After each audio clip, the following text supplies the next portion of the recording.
Let's freaking go. We have a lot to get to in a short amount of time. We are starting the live stream a little bit earlier. I do have some wedding stuff I have to deal with tonight. So, of course, we are here. I know a lot of you are excited to hear about our defensive line discussion. I posted this a little earlier on our community page. Who will be the defensive line MVP? Will it be Mason Smith, Jaquelin Roy, BJ Ojulari? Will it be Ali Gay? Or could it be a dark horse? Could it be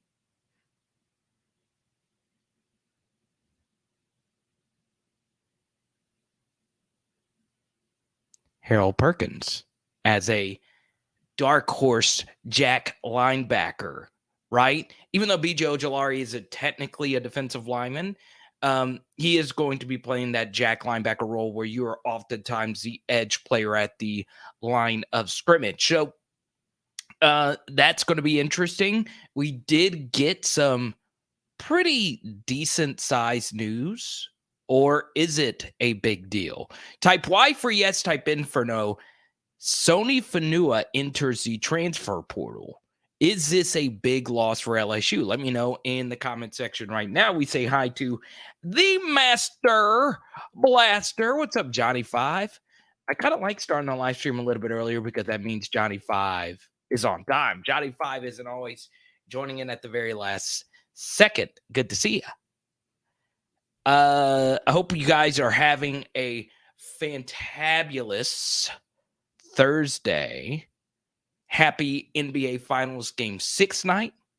Happy, I'm glad some of my friends are getting healthier night. Happy Pride Month to everyone. Happy everything to everyone. I'm just in a good mood. Like, I was just thinking, I was like, I'm getting to marry the absolute most beautiful woman I have ever laid eyes on, my dear beloved Hey Hey. So that's part of the reason why we're starting this a little bit earlier, trying to get that wedding date and everything down packed. You guys and gals that have been married before, I did not know a wedding.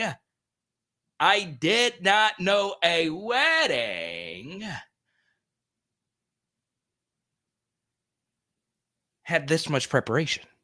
I didn't know. Johnny Five, good to see you. Johnny says, yes, Sony Fanua is a big loss for LSU. He could be. We're talking about a veteran defensive lineman who, by the way, did play more towards the end of the year when the defense started playing better, right? Now, he didn't make any big plays, but at the very least, he held his own out there. And a big piece of being a front man in the defensive line, especially in a three-man front, is just holding your own, right? Here's LGZ saying, what about Xavier Carter? I love it. One of our good viewers, Jason, I haven't seen him in a minute, is a big Xavier Carter. He's actually the president of the Xavier Carter fan club. So obviously, those are the big stories today. We have this defensive line topic, and I did not know this was going to happen. Now, I'm not sure if anyone really knew that Sony Fanua was going to make that announcement today. I don't think it was really a shock to anybody that Sony Fanua made that announcement. So there you go. We say hi to Skip and the fam. Good to see you. Tony the Tiger. Tony, how are you tonight? We got a few Tonys, got a few Roberts, but here's my favorite thing about Skipper. There's only one Skipper. You guys know there is only one Skipper. All right, I've met Skipper. He's probably one of the most unique human beings I've ever met. Glad to call him a buddy. Good to see you, man. LG says, I like Jaquelin Roy as well. He was playing more on third down these last 2 years, and now he had the opportunity to show all his skills. Big Al said, look, too many great players to choose from in that poll. Jaquelin Roy, Mason Smith, BJ Ojulari. It's kind of interesting because we don't know what they're all going to be asked to do. I think for me, if you look at the last few years of the Kansas City Chiefs, their best defensive lineman has been a former SEC defensive lineman, Chris Smith. And the most Chris Smith-like player we have on our team is, or is it Chris Jones? Wait, why am I thinking Chris Smith? Chris Smith was a defensive lineman at Arkansas. Chris Jones. Chris Jones is the most like Jaquelin Roy. So if we can get Chris Jones like production out of Jaquelin Roy, that's obviously a really, really good thing. Party people! What up, Pity? Good to see you, my man. And that's the thing, Doug. This was my big takeaway from the spring game and just watching LSU the past couple of seasons. And we've talked about this on our film studies. Now, if you're a super diehard LSU football fan, please stick with me. Well, I don't need to beg you guys to stick with me. You're gonna like what I'm about to say. If you don't like the X's and O's, ins and outs chatter, please stick with me. I'm gonna make this as simple as I possibly can. Okay. When you run a 3-man front and when you play lighter boxes, so when you hear the term lighter box, when I use the term lighter box, what that means is the box in football is oftentimes considered the 5-yard area between the line of scrimmage to the linebackers and probably like the width of the tackle. So that's what we would call the box per se. And what's going to happen, and Joe Burrow mentioned this in his press conference, albeit in the NFL, what's going to happen in defenses is defenses are going to start playing more too high shell coverages. And what that essentially means is defenses are going to play more conservatively to defend against the deep pass. So if Matt House elects to do that, you have to have some bosses up front play very responsible, sound football, because it is harder to stop the run if you play more too high coverages. Something else you have to do is, and this is a case in any screen, any defense that you play, you also have to maintain gap responsibility. And sometimes in a 3-man front, you have to do something called 2-gap. And I'm glad Doug brought up Jacoby and Guillory. It's very key to be a good 2-gap player, right? You are responsible for multiple gaps. That is essentially what a 2-gap is. You attack the man in front of you and you read which way the ball carrier is going to go. Okay, that is essentially what 2-gapping is. And Jacoby and Guillory is going to be a very good fit for a 2-gap system. Now, Matthew says Guillory fits the 3-4 well, and I agree with that. But sometimes, and his dad watches the channel, he would probably agree with this. Sometimes he can lose gap responsibility. A lot of young defensive linemen do. It's because in high school, all you had to do, because you were faster and stronger than everybody you were facing, you can go through either gap and blow plays up. Okay, can't do that at the Division I level because number one, everybody is as fast as you, and number two, it's just you just can't do it because the running backs are better. And one thing running backs have gotten better at doing, especially now with a lot of their handoffs being out of shotgun, a lot of running backs get explosive plays by hitting cutback angles deoccupied by a defensive lineman leaving his assignment. So that's going to be key, right? When you move from a 4-3, which is a little bit more 1-gap responsibility, when you move to a 3-man front, you look at Georgia, their defensive linemen never penetrated. Now, they did get sacks and they did get tackles for loss, but they were told and taught to play the line of scrimmage, stalemate the line of scrimmage, and stop the run. And honestly, analytically, it's analytically, it tells you a lot about the run versus a pass as well. If you get a tackle for loss, it's huge, right? But if tackles for loss means your defensive lineman every now and then tackles someone in the backfield, compared to giving up a lot of explosive runs like we've done these past couple of seasons, you have to play more conservatively up front. So that's going to be the balance, right? doing your assignment, stalemating the line of scrimmage, and making plays from there. Now, sometimes there are slants, and what a slant basically is you just shoot a gap. That's what the play call tells you to do. Sometimes that is what you're supposed to do as a defensive lineman, and you're only responsible for the gap you are shooting through. Okay. So yeah, I know that was kind of mumbo jumbo X's and O's. It's actually far deeper than that. It gets into, we can get into zero shade, 1, 2, 3, 4, 5, and all that stuff. But that's just boring mumbo jumbo. We'll do that on upcoming film studies. But a big issue in the spring game, and I know the LSU defense played very basic fronts, and it made it easier for them to run the football against it, the LSU offense. We still did not maintain good gap responsibility as that game went on. And a lot of that was due to fatigue, right? When you get tired, technique gets a little bit sloppier.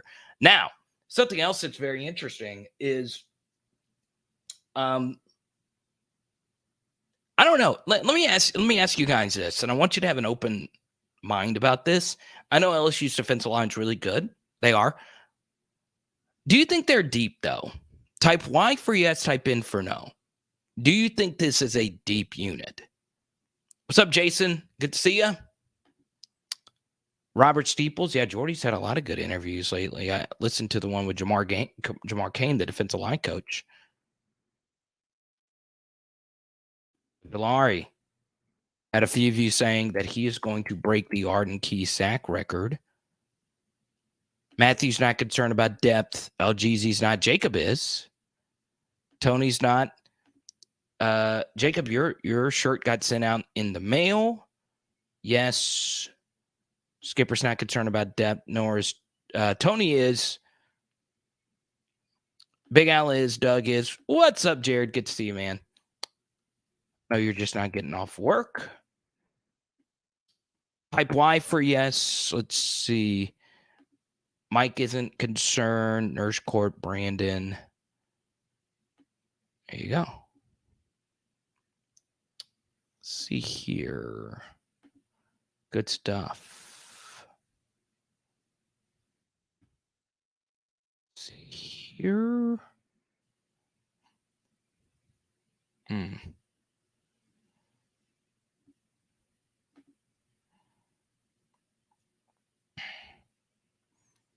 You're a newbie. Everyone welcome Jason to the channel. So, Jason, we always do this for newbies.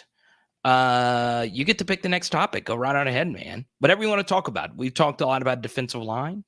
I do think depth is slightly a concern. I think if they lost Mason Smith or Jaquan Roy, they'd be in a lot of trouble. I really do. Like, I just think those two guys are so much better than all the other three-man front defensive linemen that I do think they're in trouble if they lose those two, right? Especially if we have some run fitting issues and we're going to have long drives.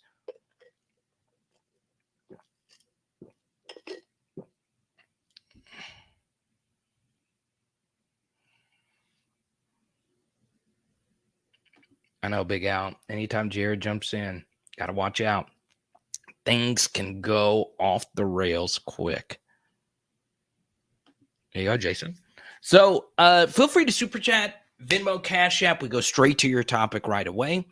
I am going to need to, I don't know. I'll ask Haley how late I can go. Let's see. I don't know. Wedding planning. I can't get over how much work this is going to be.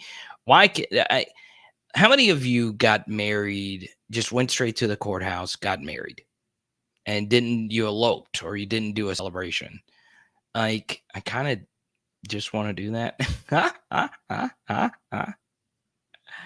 Oh, man. Yeah, Wingo's very interesting, right? He had some really good reps in the spring game. And yeah, freshman all SEC guy. He also had some not so great reps, but once again, this was the spring game. This was your first time actually playing in a game and actually tackling people. But he did have a really interesting pass rush rep where he just bull rushed, I think, the guard right back into the quarterback. It was really good. Oh, Zachary, you did the courthouse marriage? Is this photos from the day, or is this some other wedding? Huh? It's good to see you again, Zachary. There you go, man. Nurse Court. I need to send this message to Hey. I do. So, whoever you get to pick the next topic, that's good. Jason says he's been lurking. There you go, man. Yeah. If you don't want to ever comment, that's perfectly fine. Kind of interested, like how many messages I get from people. Hey, I watch. I just don't ever comment. It's not for you. Some people, it's just not for them. They just want to watch. It's perfectly fine with me. Perfectly fine. The more viewers, the better. Big Al says we had a party at the house. Kegs and Open Bar got married at the JOP, who happened to live on the same street as us. Nice. Kegs and Open Bar. Skipper said, "Hey, I'm not. That's way above my planning capabilities." Nurse Court, hey, that's true. That's true. And you're one of my favorite viewers. You know this, Nurse Court. Can't have hey not happy. She's actually brought that up. She's like, hey, she's excited about all the planning. It's all that great. It's actually my mother. My mother is super excited for all the planning. We're still trying to figure out if like we're gonna do. A few of you have asked about like the live stream of the wedding. That would be very interesting if we did like a live stream. I don't know if I'd want to do a live stream of the wedding or if I wanted to do like a live stream of the reception. I feel like a live stream of the reception would be better, but we'll see.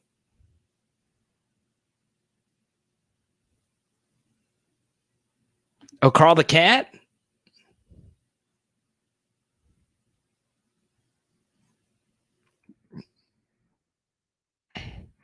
Oh, yeah, that's true, Jason. We want to see you change that photo.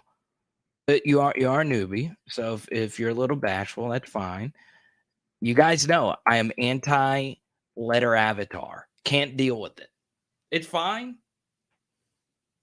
Kyle and Jake, you guys have been with me for a while. And you haven't changed that Abby. I want to see both of your beautiful faces. Let me see it. I want to see it right now. Anyway, I want to get into the name, image, and likeness law that was sprung into action and signed. I think it's a good thing. I do. I feel as if, though, and I think this is a little bit different, right? I truly do believe this. I do think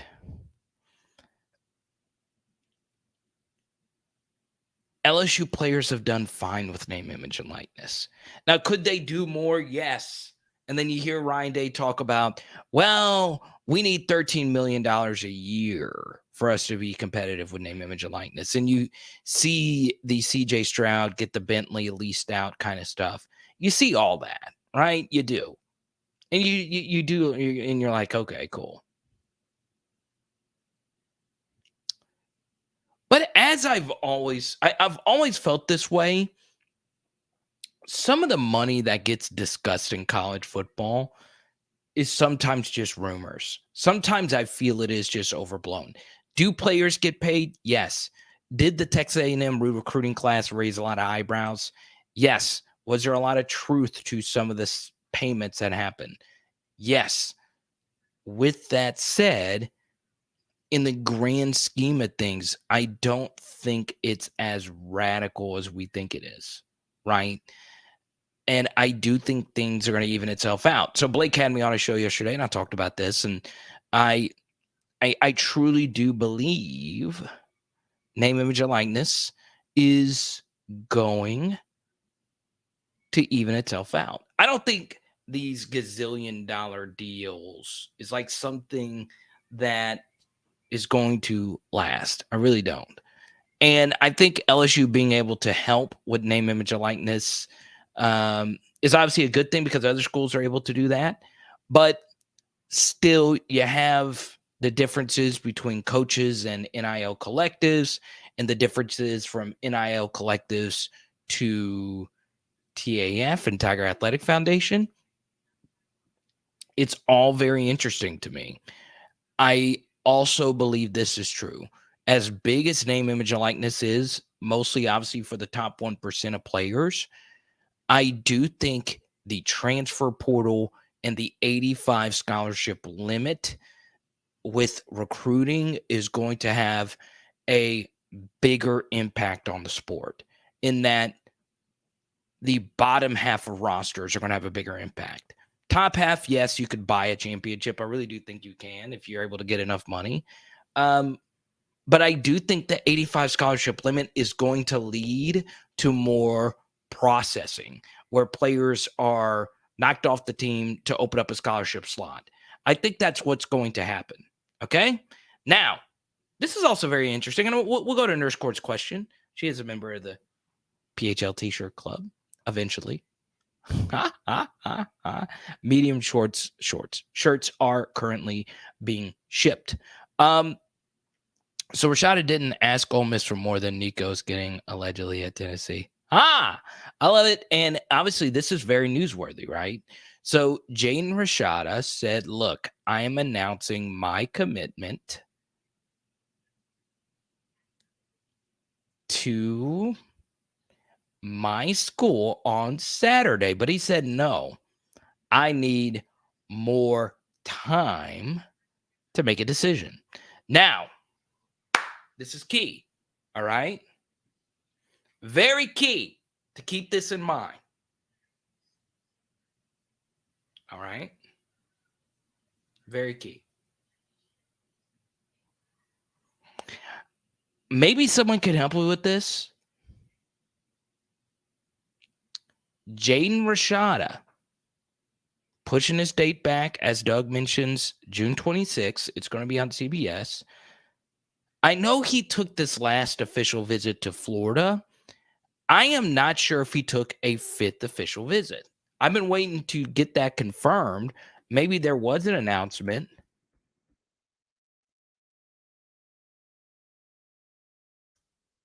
So he's visited Ole Miss, LSU.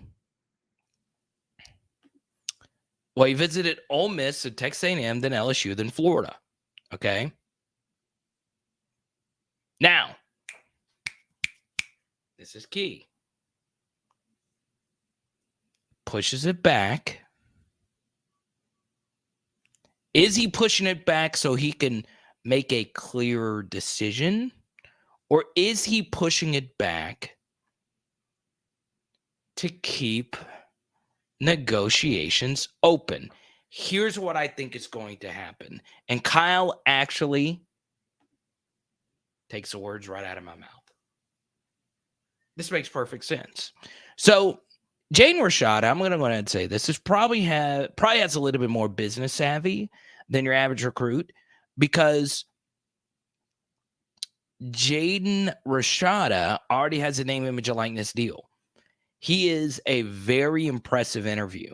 He is well beyond his years. Like, if you actually hear this kid speak, he sounds like an adult. Like, he's got a very interesting voice. Like, it's crazy. It's not like your typical recruit.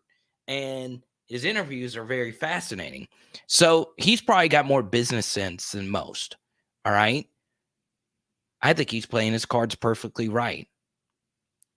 Jaden Rashada has always been linked to Miami. Okay. Now, they have kind of faded, but Rashada still does have one official visit left.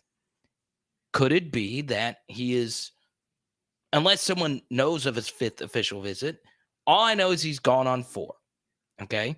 I might be wrong. He might have already taken all 5. I've yet to see if he's taken his 5th. Okay. Even if that is the case, I am thinking Rashad is going to Miami. Makes a lot of sense.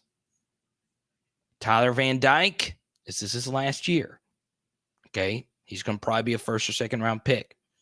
That Miami quarterback room is going to be wide open. Oh, you want to compete in the SEC, do you? Well, where are you going to play? Now, here is something that you want to happen. And Jared, thank you for the super chat as always. You want Jaden Rashada to pick Miami. Now, you could think Jaden Rashada is the best quarterback in this class. Perfectly fine. You could think he's the absolute best thing for LSU. But there's never been one time where you said LSU is in the lead for this kid. Never, not once. Never. But who is the quarterback LSU is truly after? Well, they're after Dante Moore.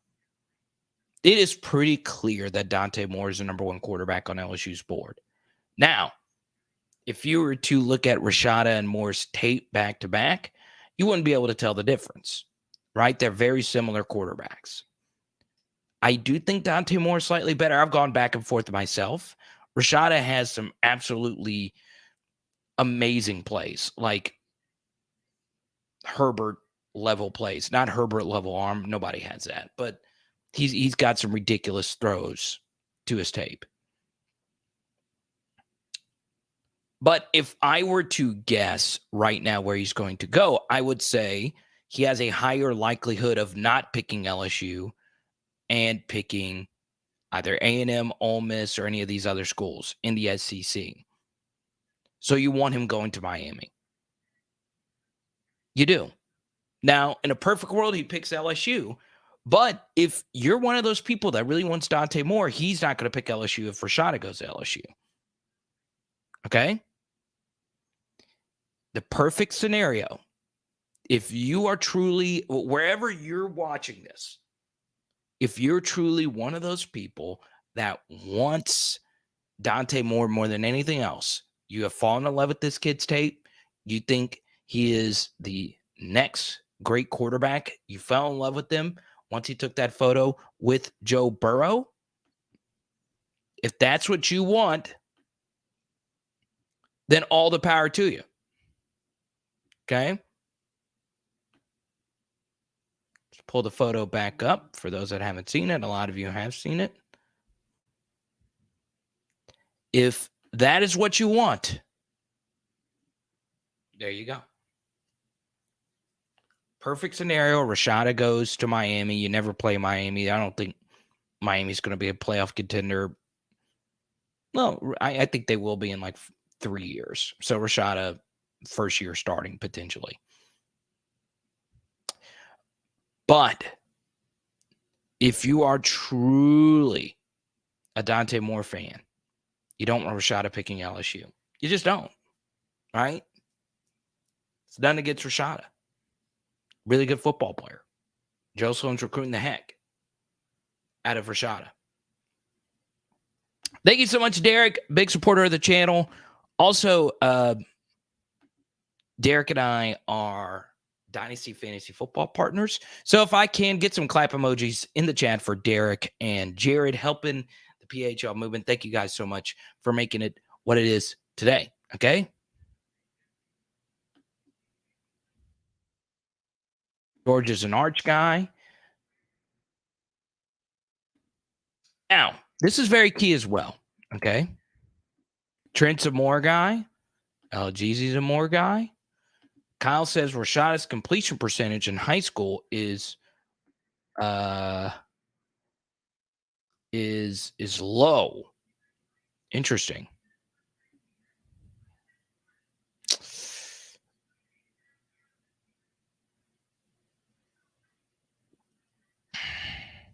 It's a good question right here. Would you rather Collins commit to LSU before the season, or we have to wait until February and stress about Moore signing with us?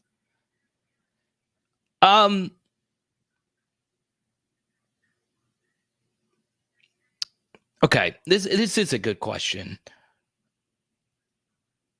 I do think there is a non-zero chance of Ricky Collins not signing with Purdue, but signing with someone else. Okay. Now,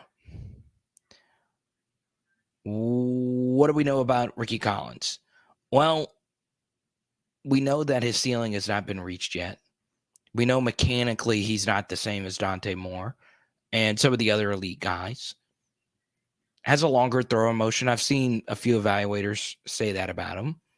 But then again, keep in mind, this is a guy who's really had to carry this Woodlawn offense. And I know they have obviously a really good safety on the other side of the ball, Jordan Matthews.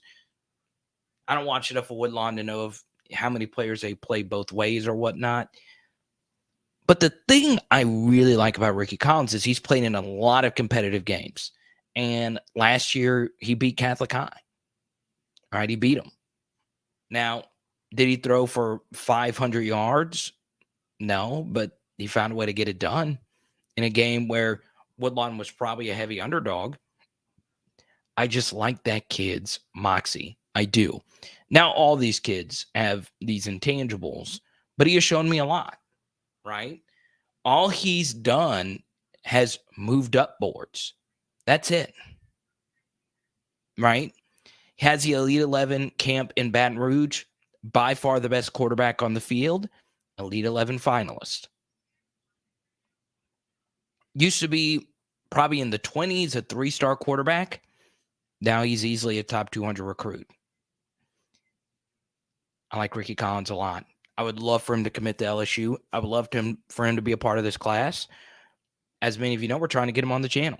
We got some of Ricky Collins' inner circle that watches our channel, okay? And I've gotten some good intel surrounding this young man's decision. I do think Florida State is a little bit of a bigger player here than one would think. Florida State does offer up a pretty intriguing opportunity. Florida State will not have the same amount of quarterback competition as LSU will have over the next couple of years, and that's actually a really good thing for LSU. And also LGZ brings up a good point here. Dante Moore might stretch this thing out. I've read a few reports from recruiting reporters who have said Dante Moore might stretch this out. Okay.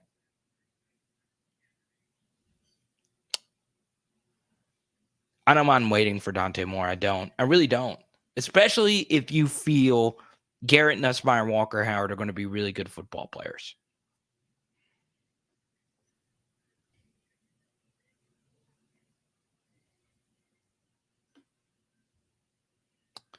Collins is a good baseball player. It's true. Kyle says, I don't think we land Dante Moore, which isn't necessarily a bad thing. Don't think the QB room is big enough to keep him and Walker on the roster. Collins more likely to sit and develop. And also, to Kyle's point, Oregon is a more open quarterback room. I mean, Bo Nix is their guy, and then that's obviously contingency plan. They have other guys there, but Dante Moore clearly becomes the most talented quarterback in that room. Oregon's very interesting. Name, image, and likeness. They got a lot of people beat.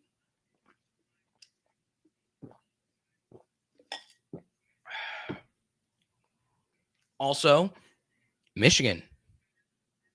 Everything we feel about Dante Moore, Michigan feels the same way. And they had the home field advantage. And they just had a home state kid commit to Notre Dame. Okay? Leonard says it doesn't actually matter which QB commits as long as one does. Right now, 23 quarterback commit. It's all about perception and recruiting momentum, not actually about contribution or production to success. Also, 2023, let's say LSU doesn't get a quarterback in the class, opens up a more likely scenario of LSU getting DJ Lagway. Now, who is a 2024 5-star. LSU has done a really good job of getting 2024 and 2025 quarterbacks on campus. I saw today, I don't know a whole lot about this kid. Maybe one of you knows more about him than me, they did get Zach Wilson's brother on campus today, which was honestly kind of cool. I really enjoyed that. I thought that was really interesting. But yeah, let me pull this up really.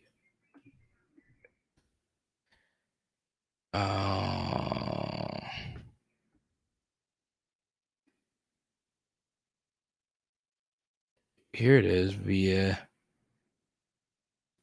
Shay Dixon. Watch how uncanny the resemblance is. It's pretty interesting. Look at this. Does that not look just like Zach Wilson? Quarterback of the New York Jets, who, by the way, made a lot of money thanks to former LSU great Jeff Grimes. Sup, Rick? Rick, also a member of the PHL T-shirt Club. Good to see you, Rick. Holding down the TN chapter of PHL Nation. Gotta love it. How many years of eligibility do the current LSU quarterbacks have? Garrett's got all 4. Walker's got all 4. Walker's got 5 to play for. Garrett has 4 to play for. And Jaden has 3 years to play 2. Miles has 1 year to play 1. So there you have it. Daniel so is obviously going to be a one and done kind of thing. Unless he doesn't win the job, he's going to have to go somewhere else and play. So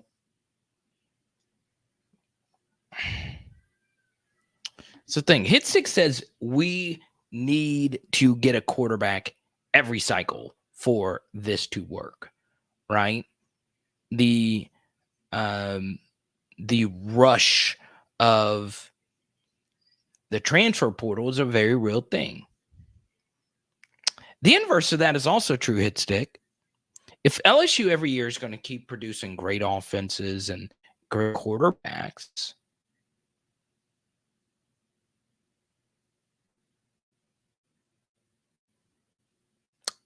wouldn't there be more transfer portal quarterbacks that could come in and be the guy? It's all good, Chris. You were the first commenter tonight. Good to have you. Let me ask you this. Okay? What if I brought this up? I really want you to think about it. What if none of these quarterbacks pan out? Then you're going to have to portal really hard. I don't feel, let's just say LSU gets Dante Moore or Ricky Collins. One of the 3 of Nuss, that player, and Walker Howard's going to turn out to be good. One of them. But a lot of you know the stat I'm already going to say. For whatever the reason, LSU has just never had that great homegrown quarterback since Matt Flynn and Jamarcus Russell. And it's crazy to think about. It's honestly wild to think about. But it's true. And the amount of 4-star bust that have been at LSU or 4-star mediocrity is crazy. It's absolutely crazy. It's nuts to think about.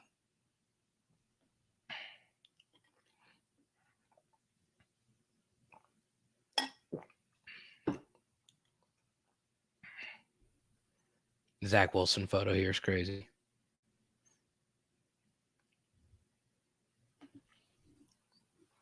To Notre Dame really bothered Michigan fans. It should have. He's a legacy there. Yeah, I have a buddy who's a Michigan YouTuber, and I don't think anyone was really shocked that he picked Notre Dame. I do have to give Notre Dame a lot of credit here. Marcus Freeman has hit the ground running. Their recruiting has been really good. Really, really good. Okay. Now, I'm going to give you a few programs here. And if you want to get back, I'm just going to do this for a quick second. Just by looking at official visit data, early 2023 recruiting, there's a few schools that have really stood out. A&M's done a decent job. They've gotten, I think, a few linemen so far. They still have a lot of work to do, but 2 schools nationally that I think have done a really good job. Michigan State is doing a really good job recruiting. It looks like Mel Tucker might be worth the $100 million that they paid him for one winning season. But I have been really impressed with how good they have addressed needs. They had the slowest defensive back group I think I've ever seen. And now they're getting 4-star DBs out of Texas to commit to them for 2023. It's really good stuff. That's addressing a need. And I give Marcus Freeman a lot of credit. Cannot deny Notre Dame's 2023 recruiting is really good. And it's on a trajectory that is honestly, some of the best trajectory that Notre Dame has ever seen in recruiting. Now, is that necessarily an indictment of Brian Kelly? No, in fact, it's probably a positive because BK was also recruiting these kids that are committed for 2023 as well to Notre Dame.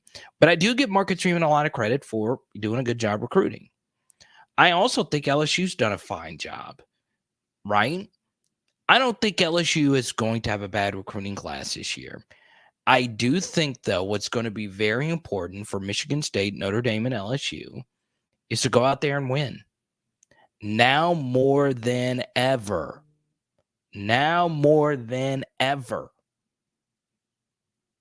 Players have more power. They have all the leverage. Players have all the leverage. Used to be coaches had all the leverage. Now, I would say probably it's 50-50, right? Players can do what they want to. Even players that haven't proven a dangum thing. Pack their bags, leave, no penalty. Now, LGZ brought up something very interesting a little bit earlier, that the NCAA is currently finding right now of the window of when you can transfer, the window for when you can sign and all that stuff. And honestly, that's fine. Do what you want to do, NCAA. But still, players have more mobility now more than ever. Let's see. Oh, like an actual photo of Jay chilling. Good to see you, man.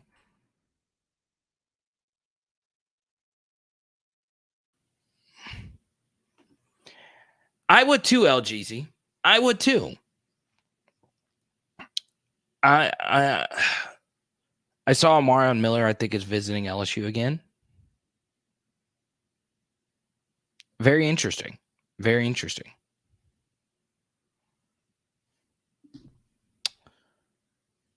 What's up, Ray? Good to see you. So once again, let me know if you're a first time. We had a few first timers in here tonight. Leonard has a good comment about the 2023. Jake says, I like more to LSU.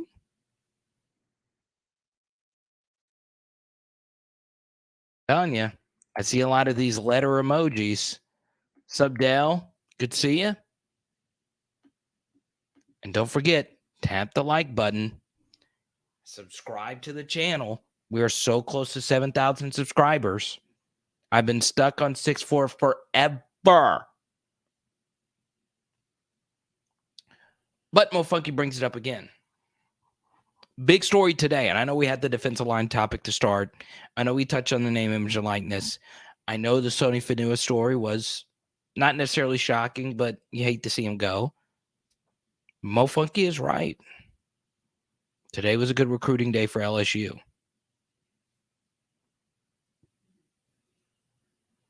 Ray thinks Oregon is leading for Dante Moore. I could see it. I could see it.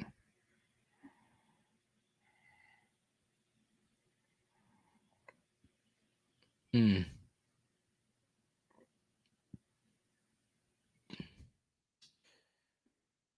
very interesting right here. Wanted to bring this up via Shay Dixon. Okay.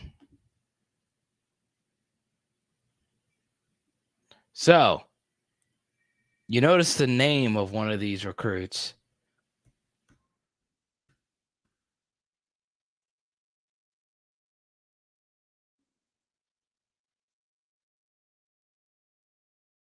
At house. Justin Jefferson? Really? Really? Justin Jefferson? Justin Jefferson. Justin Jefferson. Justin Jefferson. Justin Jefferson. Justin Jefferson. Justin Jefferson. Justin Jefferson. Justin Jefferson. Justin Jefferson. It's great. I mean, Justin Jefferson. And Justin Jefferson. Justin Jefferson. Now, that was a Justin Jefferson for every touchdown he caught in 2019. I think. I was just saying the name a bunch of times. It would be a coincidence, though, that if that was the exact amount of touchdowns. That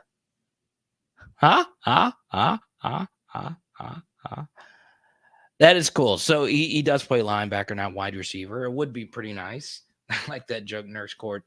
The jersey is printed already.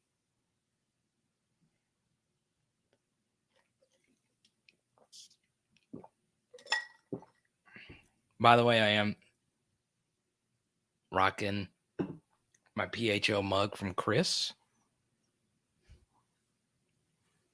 NIL so good. Gosh, when the NFL are coming back. That's great. So that photo right there via Shea Dixon. Oh, man, that's funny. That'd be nuts. That would be nuts. Oh, man. Did you hear about this kid, 2028 safety? They call him Joey Burrow. It's his name. That is so great. Justin Jefferson. That's funny.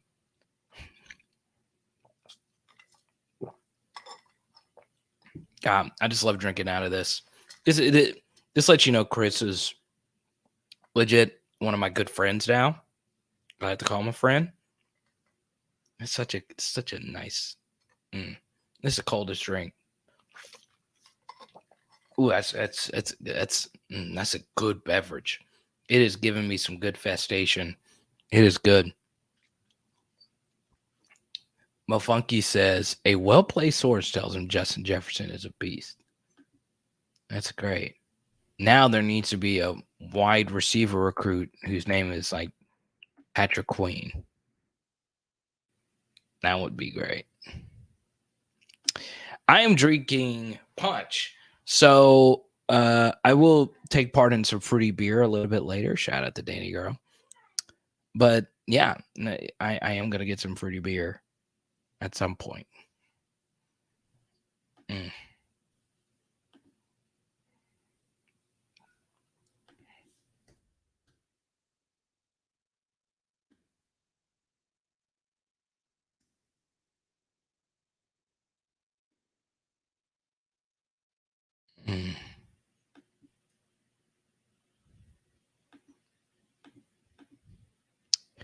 Yeah, it's true.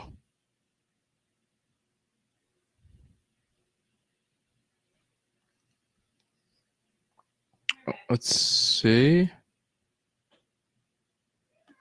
Off topic, but when are we giving the GOAT a statue and retiring his number? Yeah, I don't think Joe Burrow would like want it during his Bengals career though. Like he is wired a little bit differently, and I listened to his last full interview with the Full Send, and he said he don't really like the attention part of it. Right now, I believe some of that, but also I'm like, you have like the most tripped out necklace of all time. But yeah, I don't think Joe would want it during his playing career. Look at the baby. Look at her. She's feeling better. Someone sent me a text earlier asking how Z Baby was doing. She's better.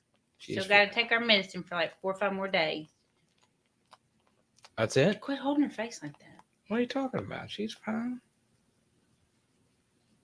Look at the baby. You about to eat suppy? No, I hadn't even started cooking yet. Ooh, what do we have tonight? You could say it. You could say it.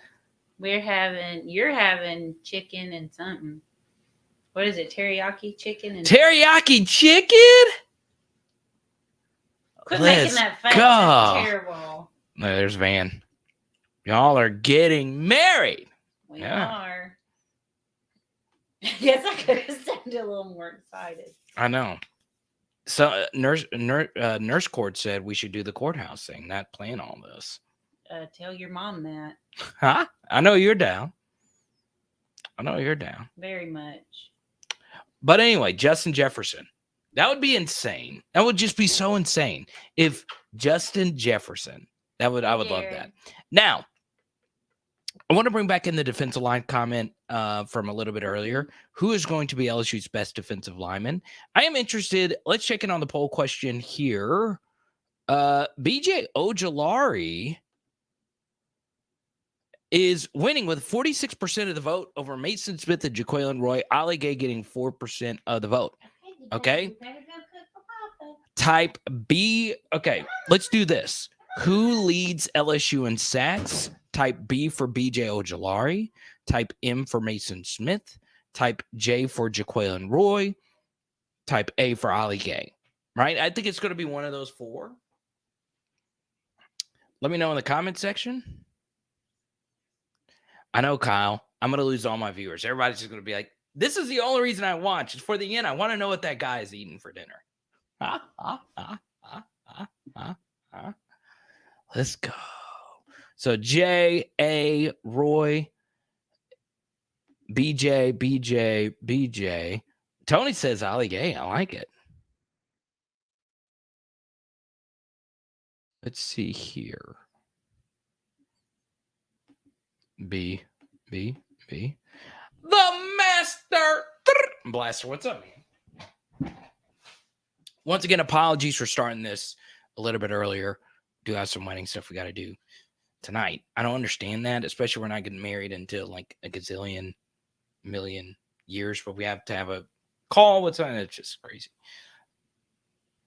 Tyrone, good to see you. This photo's insane. What's up, Mac? I'm not gonna make the joke. I've not seen you in a while. I'm not gonna make the joke though. I'm not gonna make the joke. Carter, don't do it. Don't do it. Don't do the joke. Mac is back. Don't do the joke. Don't do it. Don't do it. Don't be cheesy. Don't do it. Okay, you did it yourself. Huh? Bang, what's up, man? I haven't seen you in a minute either. So you think, you think Roy's going to be the top 5 pick? I like it. So what is it? The streak is top 5 picks. So yeah, I like that. I do. Return of the Mac. I know you're tired of it, Mac. I know. But it's life. It's life. So I do think BJ is going to more than likely lead LSU in sacks. But just because you lead in sacks doesn't mean you're the most talented pass rusher. I think Jaquelin Roy is the best pass rusher on this team. And he is a naturally talented 3-technique pass rusher.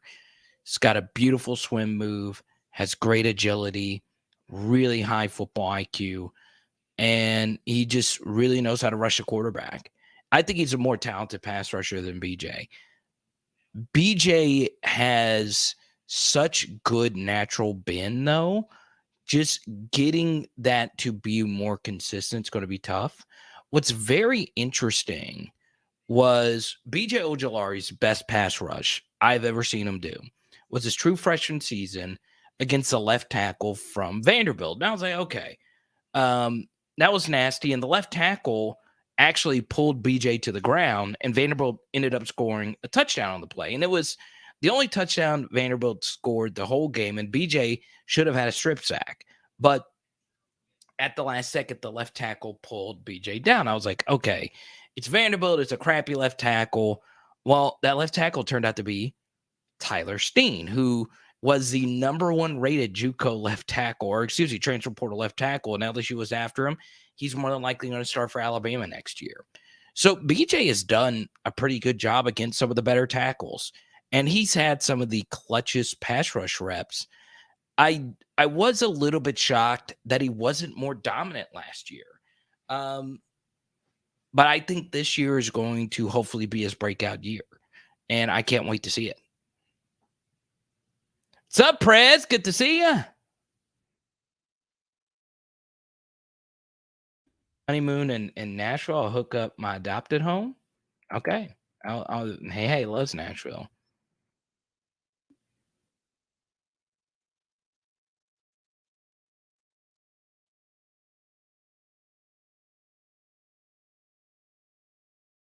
I think Mason's going to draw a lot of attention. There you go. It's going to end the poll right here.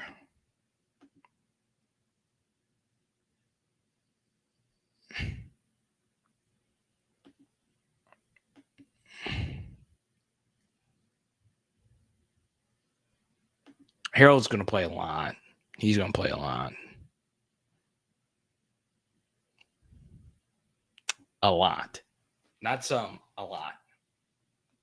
Now, where? It's going to be interesting.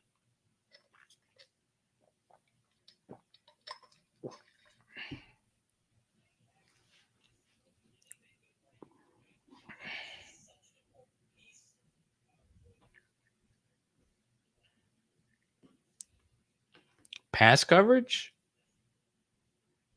Yeah, he had a few picks.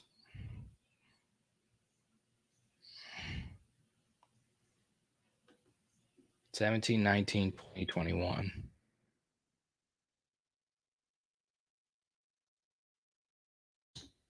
Yeah, let's see. Not an 18. Let's see. 19 draft was Devin White. 2020 draft was Burrow. 2021 draft was Chase, and then 2022 draft Stingley. So none in 18, and that was the year LSU only had 3 draft picks. Greedy Williams, Foster Moreau, and who was the other? No, Devin White was a part of the 2019 year where they had 3 picks. So Devin White was the third. 2018, who was LSU's first player off the board? Let me think. I can't think. I'm drawing a blank. Yeah, Savannah. I always remember this. You were always a big Sony Fanua fan. Hate it. Wish him the best of luck. It's a good question about Bryce Langston. He had some good reps in the spring game. He also had a bunch of pedestrian reps. I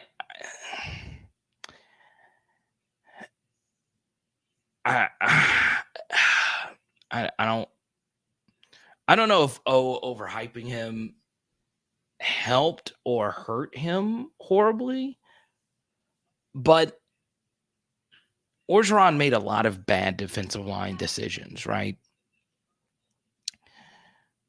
Siaki Ika, I'll never get over that. Right? He was dominant in the 4-3 like he was in a 3-4. Shout out to Cliff, our top super chatter of the night. With the 3-man front and BJ as a rush in, doesn't it teach that BJ has a better year than Smith or Roy? You do tend to think that, right? Your jack linebacker has to be a dude. I really do believe that. I don't believe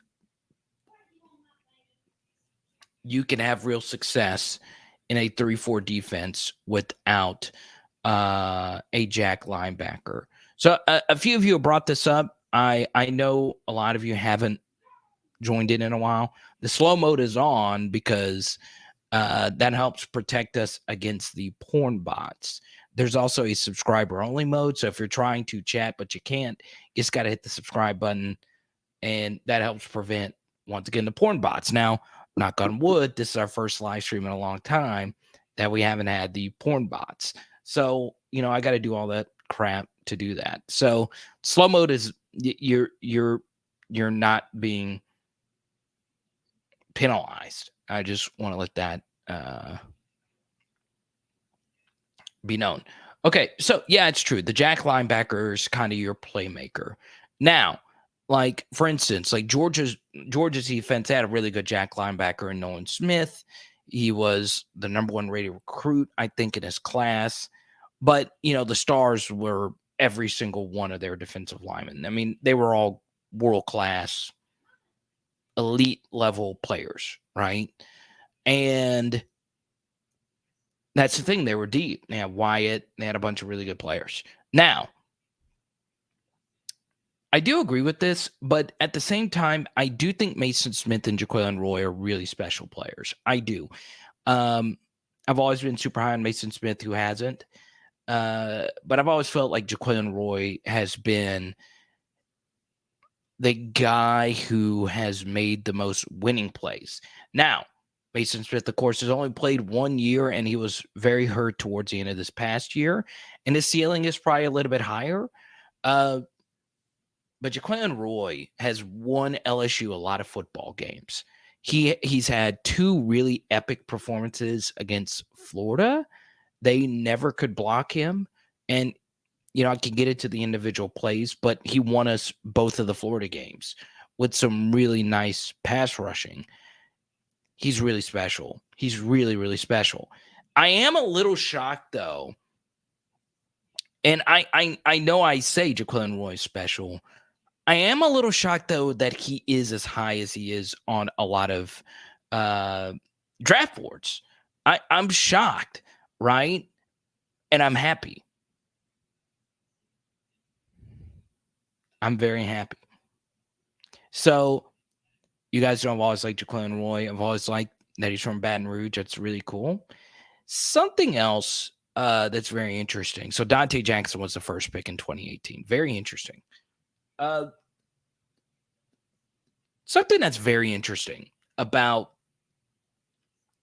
Roy in particular and that recruiting class is, and I touched on this in the last live stream, and I'll expound on it now, is the framework of a lot of championship football teams, like the base of it is the recruiting class 2 years prior the year that you play. So 2019 LSU, the framework of the team was that 2017 recruiting class, right? Now, a lot of guys in 2018, Terrace Joe, Jamar, Damian Lewis were big parts of the team. And 2016 class was Cushenberry, Rashard Lawrence, and Kristen Fulton, and a few others, right? But that 2017 class was the best recruiting class in history in terms of the amount of hits they had, the percentage of players that turned out to be great from top to bottom. They hit on 66% of the players in that class. LSU's never hit on more than 60% in a class. Now, most teams don't. Most teams, your recruiting class features anywhere from 40% to 60% hit rate. It's hard to hit 2 out of every 3 players. And what's interesting is the 2 players that they missed were like really low rated 3 stars, right? It was Aaron Moffitt and Seth Stewart, but all the other 3 stars turned out to be really good, right? It was, or most of the other 3 stars, Clyde Justin, who was a 2-star, Neil Farrell, Patrick Queen was a lower rated 4-star. What's very interesting though, is the 2020 class is supposed to be the framework of LSU's 2022 team. The 2020 class is loaded. LSU's 2020 class was unfreaking real. They not only hit on 4 top 100 players, all of them turned out to be really freaking good. Borderline superstar level. Eric Gilbert broke every LSU freshman tight end record. Obviously, there's more to him than just that, but he's still projected to be an early round draft pick for Georgia this next year. Eli Ricks exceeded all expectations as a true freshman. Kayshon Boutte did as well, and so did Jaquelin Roy.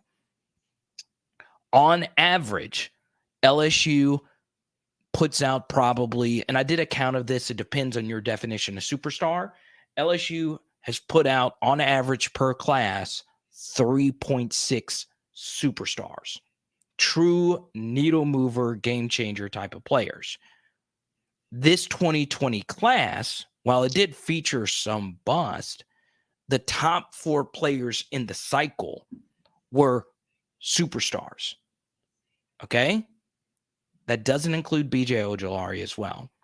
So 5 potential first-round picks in the 2020 class. 5 potential first-round picks.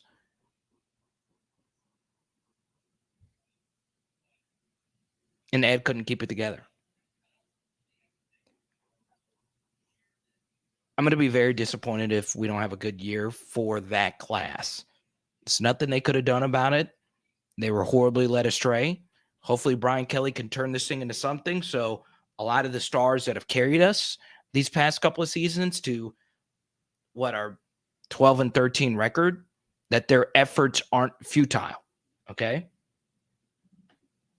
It's very interesting. And BJ Ojulari is a part of that class. I'm glad you brought him up, Cliff. It is unreal. Like, that is an unreal hit rate. I'll pull it up right here. Okay.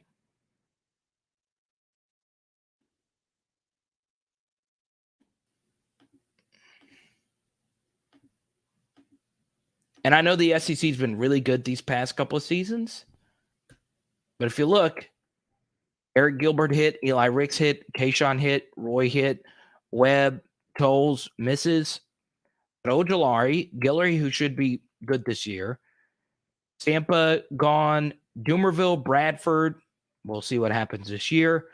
But remember, part of this class, you could technically say, or not technically, but theoretically, you could say, Major Burns. See, Dwight McGlothern was decent, and Xavier Hill. We'll see what happens. And you also had Ollie Gay in this class, who's getting some first-round love. Man, it's unreal. It's unreal. Now, it's crazy. It's crazy.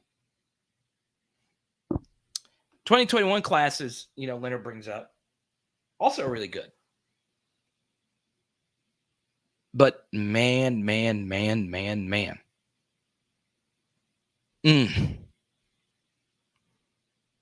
2020 was a really good recruiting class for LSU. Now, is it championship level? I think so. I think there was a lot of championship level players in there.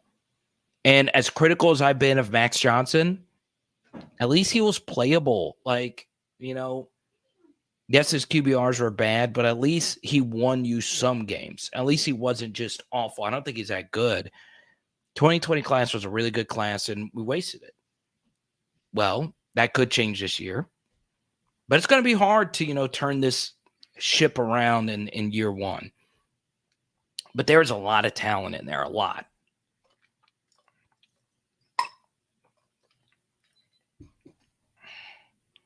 '21 class is also good. We'll pull them up. I did a video on 2021 class.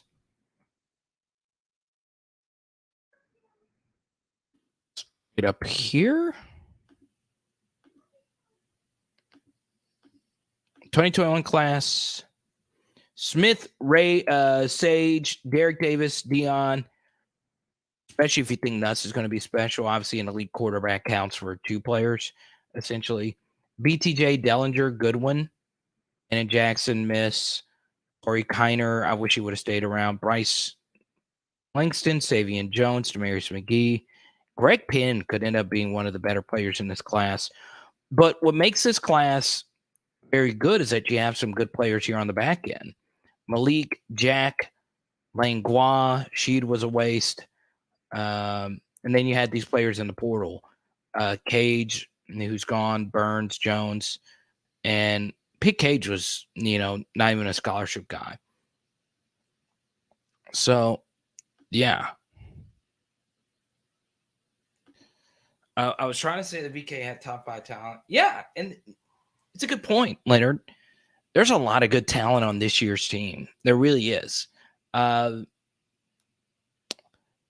if LSU has really good quarterback play, they're going to get to 7 wins. They're going to, and the over is going to hit at 6.5. But you go look at a site like K Ford Ratings.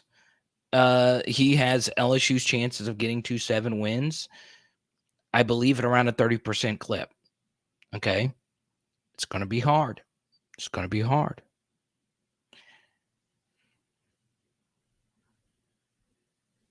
Jared says we better get 7 wins.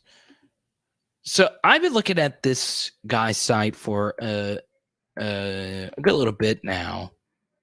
He's got some very interesting data. Let's see. Let me pull up LSU's chart here.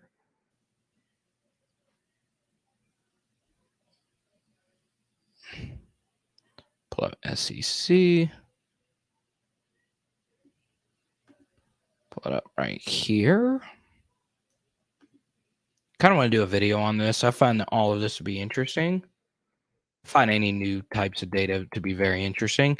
The text is going to be a little bit small, but I'll read it out for you. No worries about that.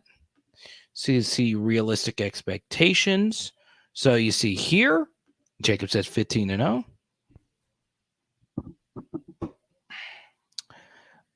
So he has LSU as a 7-win. Actually, I misspoke.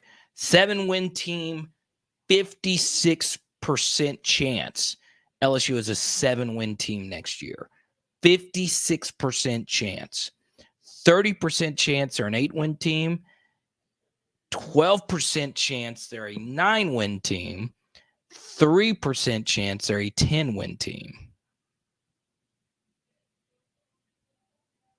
Very interesting. Notice K Ford is higher on LSU than he is Arkansas.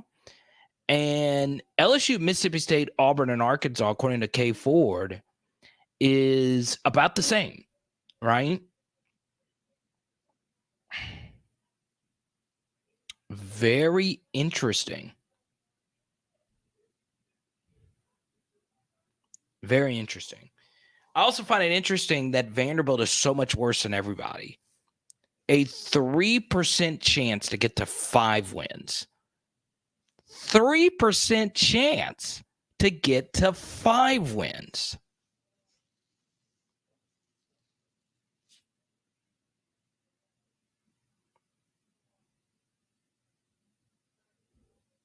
Crazy. Something else that's interesting, you see Kentucky as the number 3 rated team. That is not how he views the teams. That's according to his model, how many wins they will have based on the strength of schedule, right?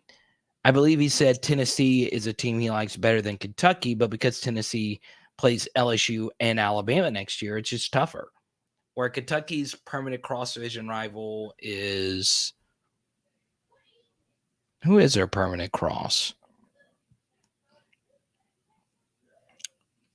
Is it Mississippi State? Yeah, it's Mississippi State, I believe. Which is obviously not as tough as Tennessee's permanent, which is Alabama.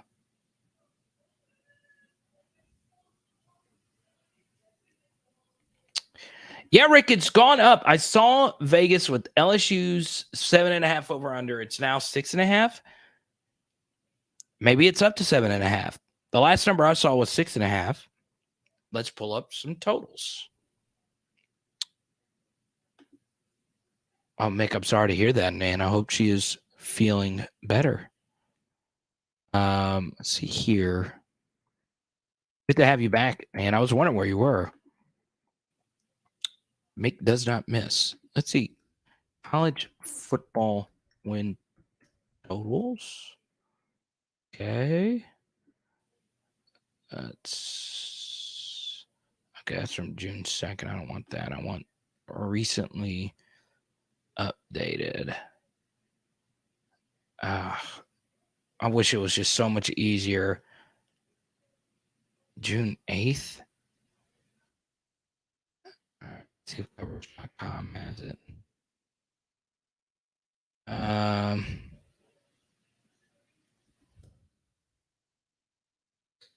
Yeah, I see 7.5 now as well. If it's at 7.5,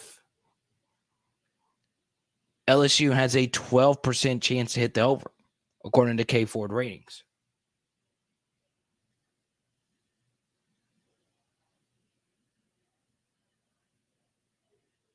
Bang, I'd put your comment on the screen. Just please refrain from using bad words.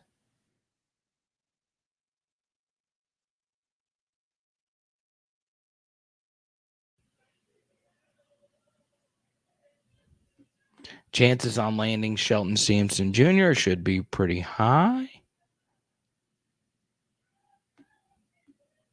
I see 7 for sure wins. Okay.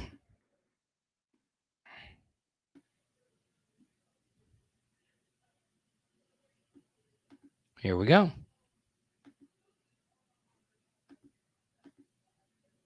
You see 7 for sure wins right there. As in for sure wins. For sure wins. For sure wins. 7 for sure wins. Well, I see 3.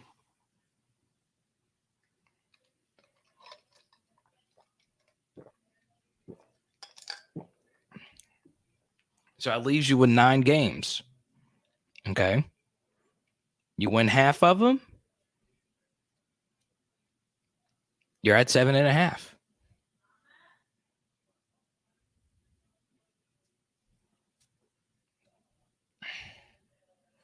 Yeah. So K Ford, your schedule matters, right? So Florida State's going to be decent next year.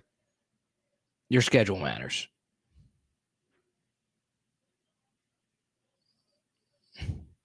Let's go, Leonard. I love it. Carter, what I don't understand is if Brad Davis is as good as advertised, he should have our offensive line at least decent and a good pass rush to help the secondary. Why couldn't this team win 9 to 10 games?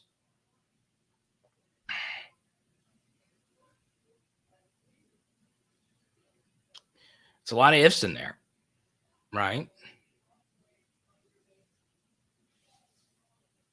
If Brad Davis is as good as advertised, okay?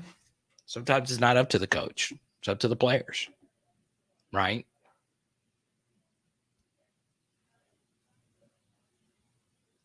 A lot of ifs in there. If Garrett Nussmeier is as good as we think he's going to be,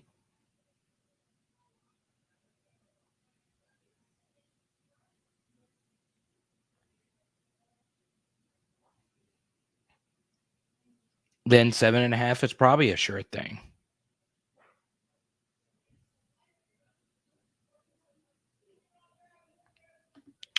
See, Southern Mississippi State, New Mexico, Auburn, Tennessee, Arkansas, UAB. Okay. Mississippi State, I feel pretty good about. New Mexico, I feel pretty good about. Auburn. What's kind of crazy is the computers. I don't know why my chair is sinking. There we go. Sometimes my chair just does that. It just automatically just starts sinking. The computers actually like Auburn a little bit better than I do. Every model has Auburn as a slightly better team than LSU.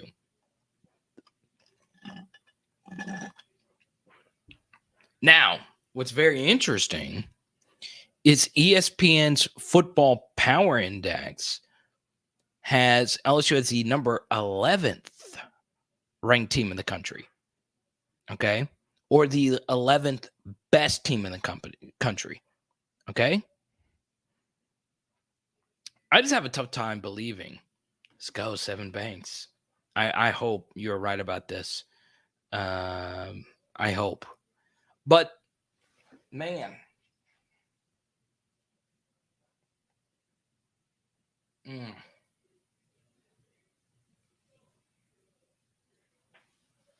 I could see that. I could see LSU having the 11th most talented roster. I could see that.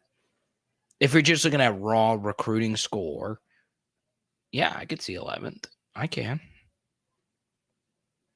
I'm not sure if they're the 11th best roster, but they very well could be. They very well could be.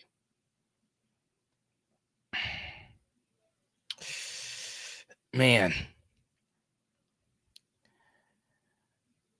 But yeah, I just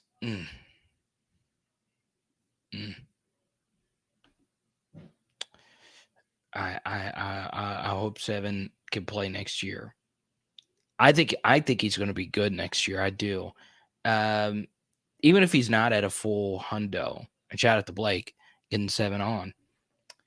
Even if he's not at a full hundo, there's something to be said about your money year. Last year was supposed to be your money year.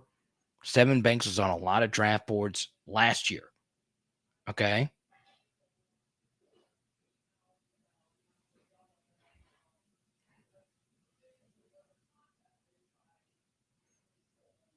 I think Seven Banks at 80% is going to be a good football player. Just because you have to be to get paid.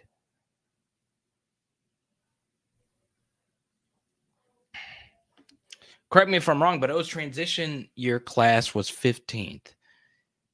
So his transition class was the 2017 class. Yeah, I will call it the 2017 class. And that was the best class ever at LSU. We talked about it a minute ago. And that was the number 7th ranked class. 2018 class was the 15th ranked class. So that was another year of recruiting. Obviously, a lot of misses in there, but you did get Joe Burrow and Jamar Chase and Terrace Marshall. So that was a very top-heavy class. Damian Lewis and a few others were in there. Bador Traore was a good backup, so on and so on. And then, obviously, 2019, you had Derek Stingley in that first year, and he turned that into a natty. A lot of things had to fall into place.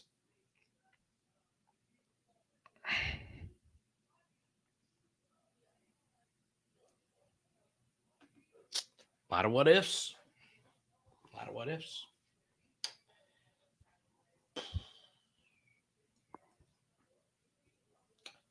So, here we go. We are at an hour 22. We did go pretty long on Tuesday. Once again, sorry for starting this at 6:30. Had this wedding thing scheduled. So I'll answer as many questions as I possibly can in the next 5 minutes. Okay. Some of you are probably going to want to go watch the NBA Finals. I am definitely going to partake in those activities. I think this NBA Finals has been nothing short of incredible. I think this has been one of the best NBA Finals I've ever watched. The shot making, play making ability of both of these teams. I hate watching the Miami Heat. I'm so happy Kyle Lowry and his horrible flopping. The flopping is still bad in this series, but it would be a lot worse with the Heat. This series has been really good. So I answer as many questions as I can in the next 5 minutes. If not, we'll be back to our normal 8 p.m. start time. Let's see here.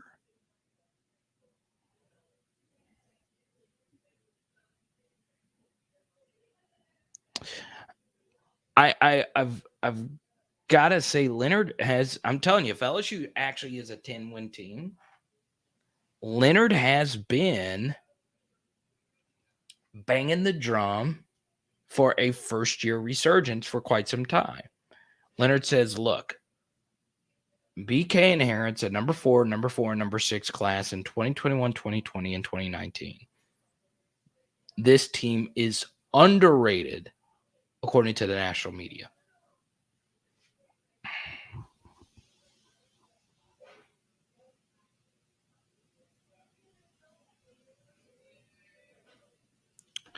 KMC, the running back videos are coming along very, very nicely.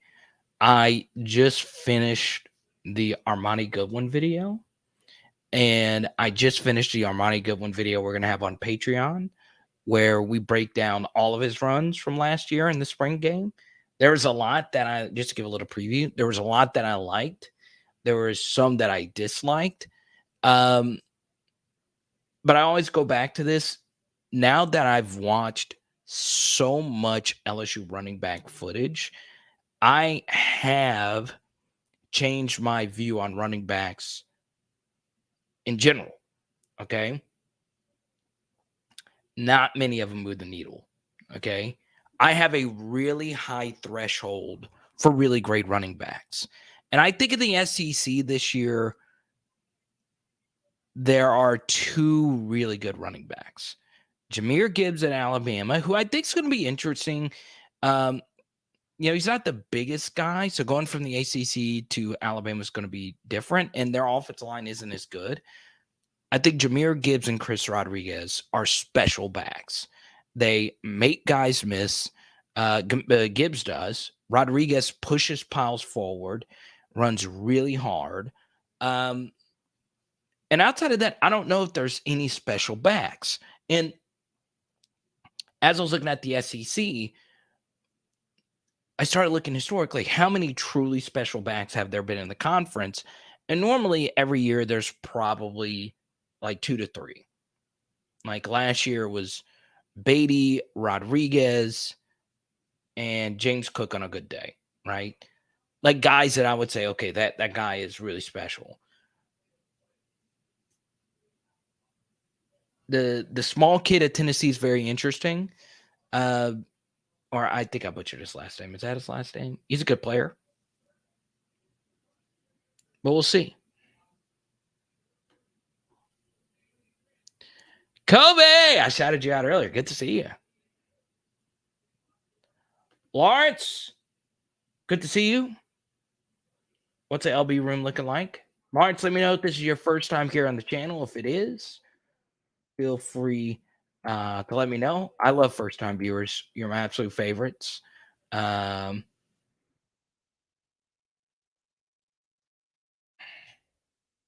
we go. Who's your starting QB for Florida State game if you had to pick now? Like if I had to play a game like tomorrow, like all things considered, I would probably start Jaden just because he's got the most game experience. Like if I just had to run a team out there right now.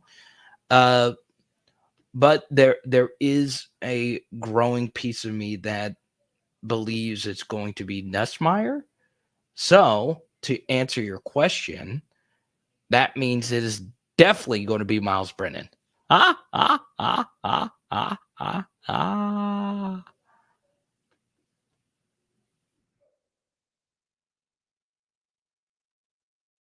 Mike Jones, Greg Penn could be the next in line of guys like Clark, White, Queen, etc.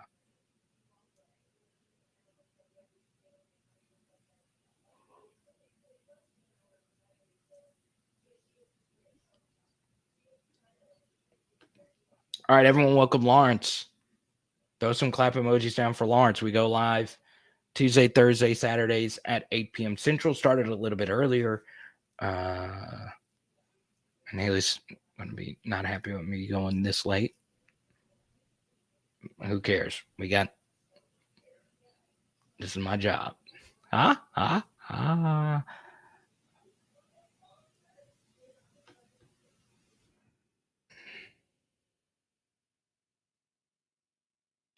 think 4 transfers and Jay Ward, Kuka. Love that name. Kuka. That's a South Louisiana name. I love it. Kuka. What's good, Kuka? What it do, Kuka? There you go, Lawrence. There's Skipper, Jared, Jacob. There's Leonard Lawrence. We appreciate you, man. Good to see you, man. Kind of sad. We have been on a PHL T-shirt club member binge. Shout out to all our new PHL T-shirt club members: Jacob, Yusha, Rick, T. Mill. Gotta love it. Michael B, Brett, Buster, Minnesota Steve, Leonard. All new PHL T-shirt club members. Yes, that Leonard and his lovely family. So, Jason, good to see you. A lot of our normal 8 p.m.ers are tuning in right there. And I got to say, all right, so here's me and Skip right here on the down. I can't wait to meet all of you. Skipper's a trip, y'all.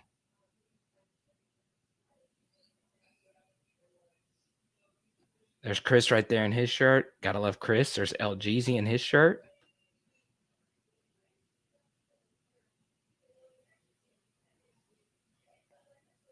This was so much fun. A good little PHL meetup at Chimes recently. Aaron, Prez, and T-Pain in the back. It's good stuff.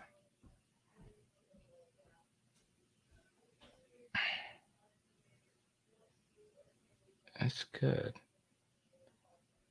What was I gonna? Where did that photo go? Jason. There he is. And there's Jason right there. I love this. And you get a bunch of cards. Jacob actually won one of my favorite LSU cards recently. So here's Jason with his t-shirt. I sometimes throw in bonus t-shirts, including that national championship t-shirt, because Jason's been such a loyal PHLer. I agree, Dex. I've talked myself into John Emery having a really solid year. Okay. Mo Funky, I need your photo. Pronto. So you can join the merch club members, man. There's actually a PHL merch club member who actually wore his PHL shirt. I got to put the photo up there. Kevin, he's busy. He's not able to watch a lot, but he does support the channel. And Kevin wore his t-shirt at his anniversary dinner. It was so cool. One of the most special nights. He's got a bunch of kids. So he's like, hey, I'm going out on the town. I'm dressing nice, baby. My PHL t-shirt. Let's go. Oh, man, I love it.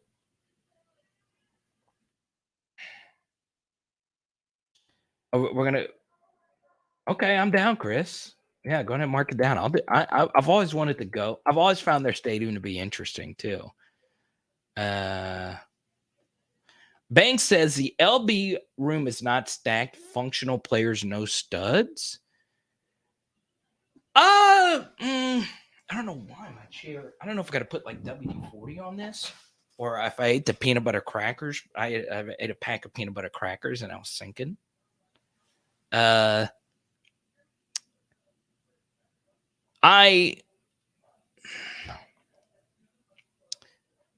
So as many of you know, my threshold for calling someone really special is really high. So functional, though, I think functional, like a functional linebacker would be like Donnie Alexander, right? A good 3-star player who you could trust on starting a game, right? So I think functional is a little harsh. Studs, though, no studs? Maybe. I do. I'm trying to not let my bias get in the way because obviously, Mike joins Blake's show, and I like Mike a lot personally because his interviews are just great. I do think he could be special. I do. Now, the big thing is going to be between the box, right? But LSU every year has had a special linebacker. I would consider, even though he was a horrible tackler in between the box, Jabril Cox was really good for LSU. He was a really good football player. Won LSU some games during his year. I know we only went 5-5, but he's really good. So LSU's had stellar linebacker play every year, at least one superstar linebacker, which is crazy to think about considering how bad some of the defenses have been. Functional, I think, is a little harsh. No studs, so I think it's fair. I think it's fair to have that opinion. Now, if you said LSU didn't have any studs at wide receiver, that would be a wrong opinion. And I would say that the only position group where we would consider LSU to be the best in the SEC, or at the very least top 3 in the SEC, is wide receiver. I think that's it. I think defensive line, you could probably say the same thing, top 3 in the SEC.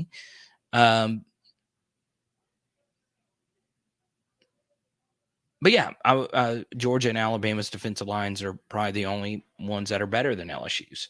So outside of those two position groups, I could see a lot of you having varying opinions of all the different position groups.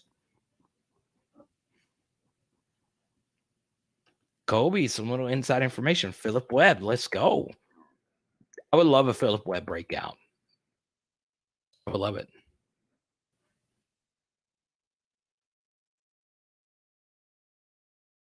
This is a key, and Chris, you missed this a minute ago.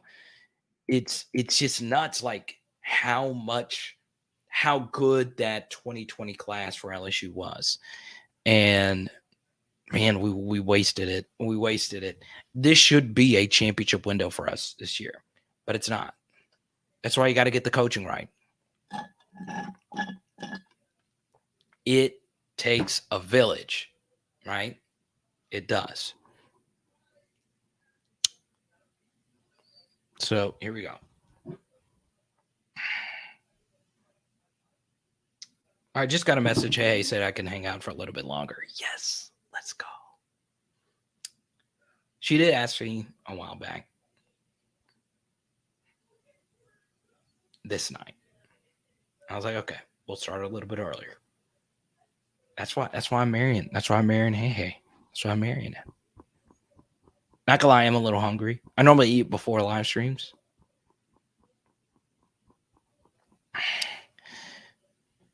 This is without a doubt a yes. Southern's band is going to play neck, and it's going to be glorious, right? So let's do this. I haven't done this in a while. I don't mind doing this. I'm on borrowed time now, right? I should be off right now. Let me ask you this, point blank. Where are you guys watching from? I know where most of you are watching from. Rick's in Tennessee. Chris is in Missouri. But yeah, let me know. Let me know. Stromboli tonight, and we'll get back into some LSU chatter. We haven't done a hood shout out in a while. Jacob is holding it down in the land of Dak Prescott. Love it. Shout out North Louisiana. What's up, Blanche? Oh, Lawrence is in Florida. Tell Corey Raymond I said hi. Tell Leonard Fournette I said hi. Tell Russell Gage I said hello.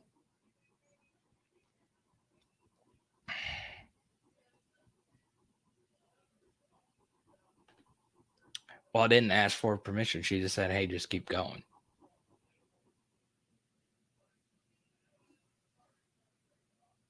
I'm not gonna make the joke, but true. Clarksville, Tennessee from Kentwood, Louisiana. My loneliness is killing me, and let's go, Kentwood.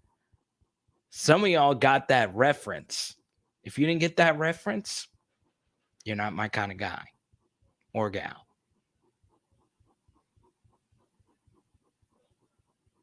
You could have gone to see the Celtics. You could have gone to an NBA Finals game. And you're here hanging out with us. You skipped out on the NBA Finals to hang out with us. That is dedication. Gulfport, Mobile, Mick is in Birmingham. I'm telling you.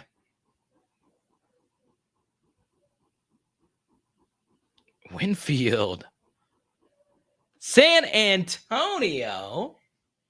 Just for you, Kyle, one day I'm going to get Charles Barkley on this channel.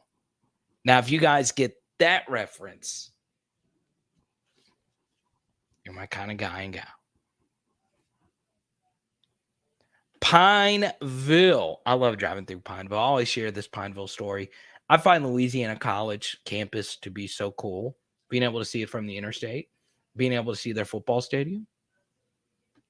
Shreveport, Dallas.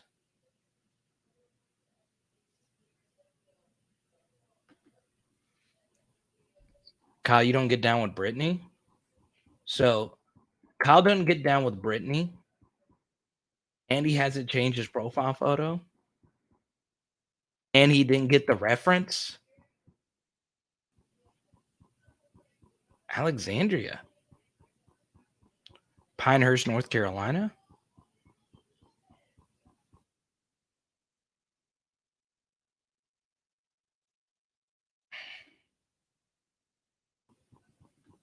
Good question here. Hopefully Robert Steeples.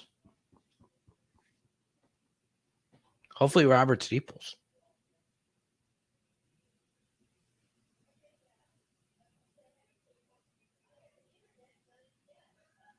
But remember, as long as Tyrann Mathieu is from LSU, which is always going to be the case, LSU is always going to have a recruiting edge at defensive back. And it doesn't matter what position. Everyone looks up to Tyrann Mathieu. He does so much for recruiting. He's a star.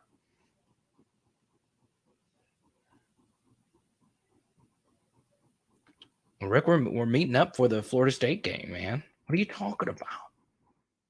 What are you talking about, Rick? Florida State game. Setting it up now. We're finalizing a. I'm actually not handling it. It's a viewer is actually taking care of this. I'm involved, obviously, but when we get everything ready to go, we're gonna do like just a little meetup before the game. LA Mom, once again, perfect attendance as always. I gotta love it. Shout out to you, LA Mom.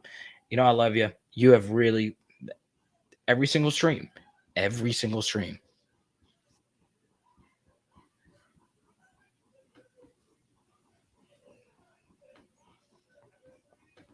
Welcome to the channel, Command 2870. Brandon, Mississippi. Trio, good to see you. You've been in the chat quite a bit lately. Good to see you. Dallas. I love Winfield, Louisiana. I'm going to hit you up next time I'm there, Trent. I drive through there all the time.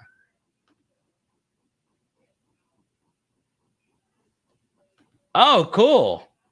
Mason Smith's mom. That's awesome. I'll throw this out to you, Command. My email is powerhourlsu@gmail.com. I would be thrilled to have Mason Smith jump on the channel, even if it's just for 5 minutes and he just wants to say hi to all his fans, because as you've seen in the title of the video, Mason Smith has a lot of fans on this channel. Shreveport, Louisiana. What's up, Tyler? Good to see you. I love the beautiful family. This is it. I want to see the beautiful families of PHL. I like Tyler. And this is how Tyler's a true LSU fan. Wearing a fishing shirt. This is obviously a function of some kind. And you're wearing slides. I love it. That is Louisiana right there. Let's go. TT in the building. Everyone say hi to Mason Smith's mama.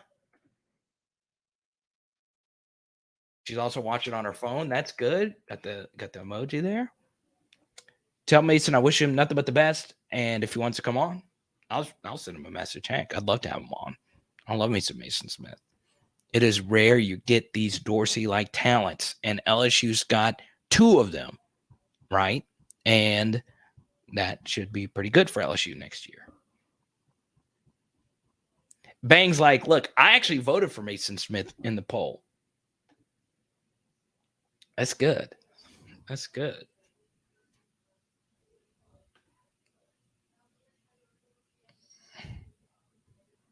I love it.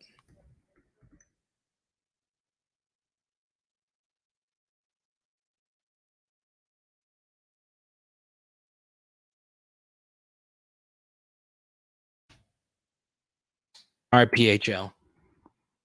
I think this poll question is going to get a 100% correct answer.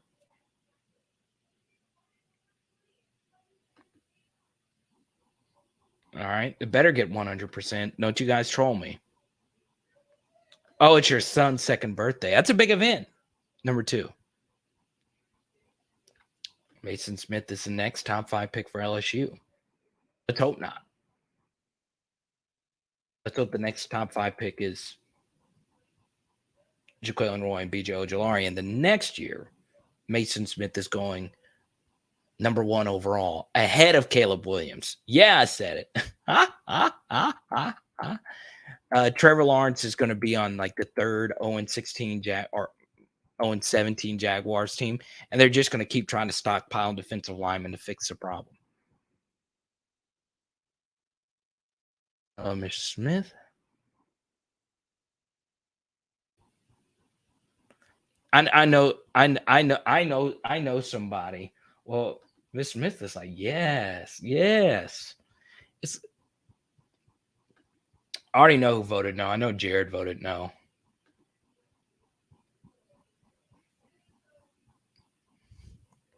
So we have 19 votes, 89% to 11%. Let's do some math here.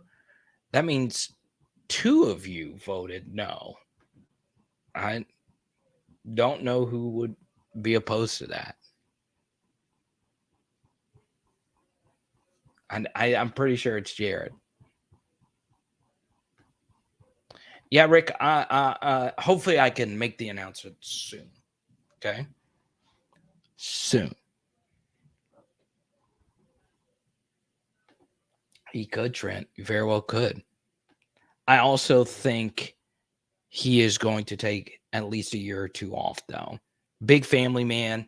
You don't get the opportunity to see your kids play sports. So if you have as much money as Tyrann Mathieu has, and Tyrann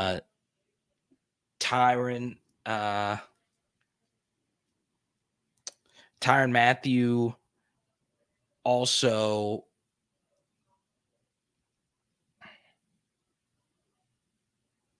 so I'm trying to remember the numbers. So Tyrann Mathieu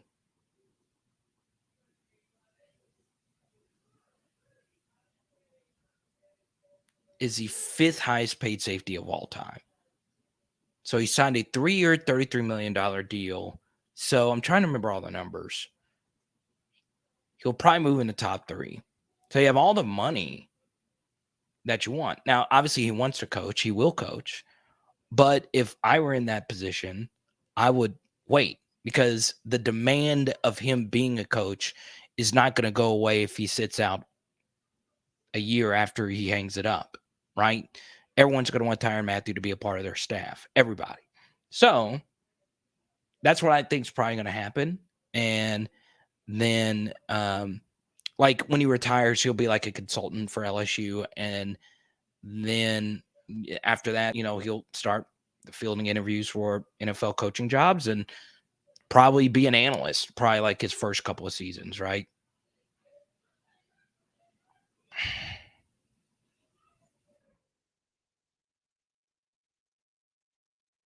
It is indeed Pride Month. Happy Pride Month. I celebrate Pride. Actually went to Pride in New York City a few years ago. It was a lot of fun. Let's see. Matthew coming as soon as he leaves Saints as a future Hall of Famer. Once again, I hope so. I'd love him to be the LSU head coach one day. And I actually do believe he's going to be the head coach of LSU one day. I really do. It's something I obviously really want to happen. So as you see, a lot of sports memorabilia is in the background. We are using like a fancier camera, but if you are new to the channel, I'll go ahead and show you this right here. So as you see, I'm a sports memorabilia nerd. Let's see if I do this right. So this is Jay Hill right here. Obviously signing the jersey. This is new game worn jersey. Shout out to Jay Hill. Obviously really cool. But Tyrann Mathieu's my guy right here. Look at that. That's a 1-of-1 Tyrann Mathieu. One of the many cards I have of his that's super rare. So there you go. I hope so, Trent. Hey, look. For me, he said Bama will never get another player from Louisiana when he starts coaching there. For me, I think Tyrann Mathieu's the main reason a lot of kids go to LSU. You heard Jack Best talk about it.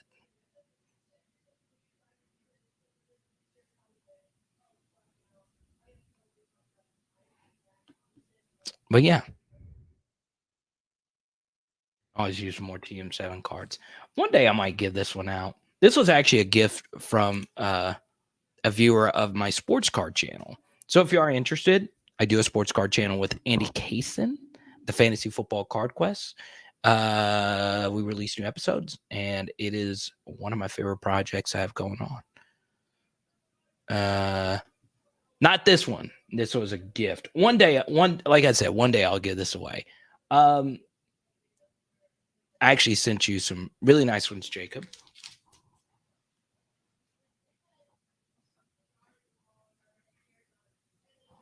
So there you go. Yeah, so I've gotten a few questions about this. Tyrann Mathieu cards, okay? So a lot of you want him in his Saints uniforms. Well, he left the Chiefs too late for them to print Tyrann Mathieu in a Saints uniform card, right? So they could like Photoshop him in like a Saints uniform, and he'd be playing for the Saints, right? But he was still with the Chiefs, and they had already printed all the cards. So once Tyrann Mathieu has Saints cards and Jarvis Landry, I will be buying a bunch and giving a ton away on the channel. So be on the lookout for that. Jacob wanted the Tyrann Mathieu 101. I'm a Tyrann collector, man. He's my favorite. Obviously, a goal of mine is to get him on the channel one day. What do you guys think of the new Saints black helmet? What do you guys think? Let's see here.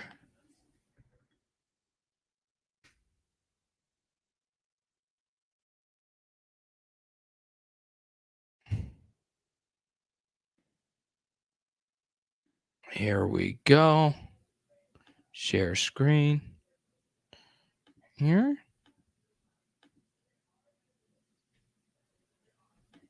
Right there. Type Y for yes, type in for no. Do you like this helmet?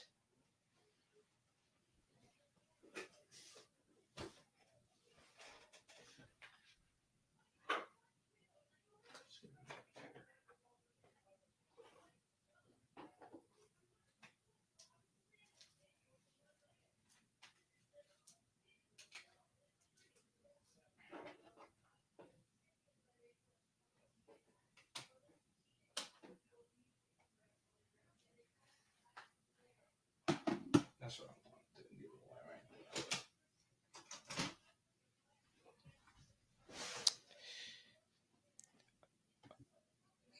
Hey, here's the thing, Mama Smith. I know Mason's true jersey number is 94. So obviously they're going to retire Cam Jordan's number when he's done. But I would love to see Mason Smith in the Saints uniform. Home a kid playing for the Saints, that would be pretty incredible.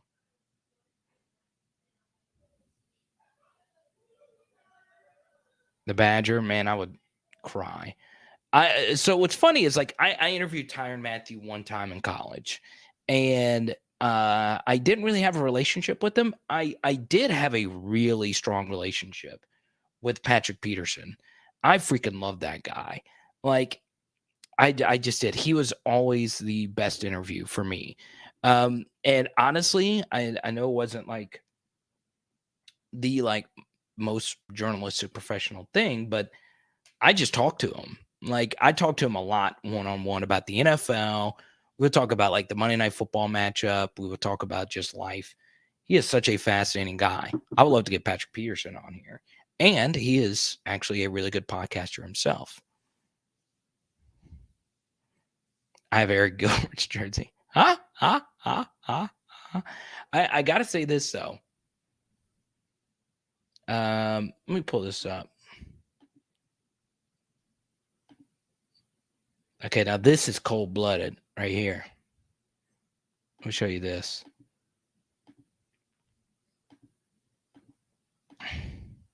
This look. Are you kidding me? With the all-white uniforms? Trent, I'll answer this question in a second. I just like the black forces too. this is my favorite Saints uniform. I know it's basic to say that because everyone says this is the best uniform in the NFL. It really is. Like, this is just the coldest uniform. Man, I would die if I ever got a game-worn uniform of any Saints player in this uniform. I'm a sucker for game-worn anything.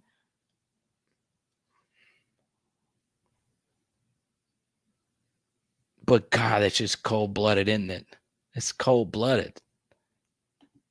So here's what we'll do, okay? This was a card I tried to give away a few months ago. I'm kind of shocked it didn't. So the next $100 donation, we should do this, gets a Leonard Fournette game-worn uniform card right there, okay? Actually, it's not game-worn, player-worn uniform. So this jersey has been on Leonard Fournette. It looks like this is the bottom of a number 7, if I'm guessing, or a piece of the number 7. So there you go. Leonard Fournette, game-worn uniform. No, player-worn uniform. A chunk of the jersey. It's part of Immaculate. Really fun set. Only 25 of these jersey cuts are out there, and this is the only kind of this particular jersey cut. Good luck with that. Yeah, I would die. But one could only wish. Joe doesn't do many podcasts.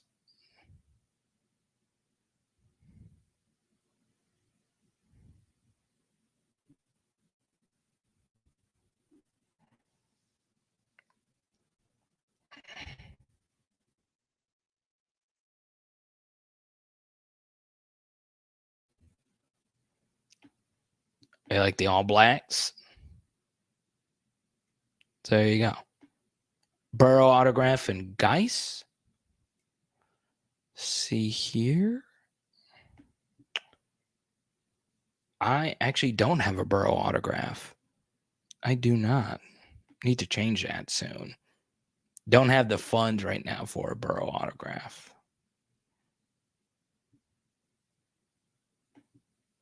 But we shall see. All right. Well, I do need to get out now.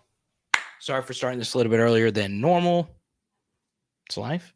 There's a lot of stuff on TV tonight. You can watch NBA Finals. You can actually go and watch some of our past YouTube videos. You can check out my latest Dante Moore video from over the weekend. And coming out soon, we'll have the full running back week. We'll have the Patreon.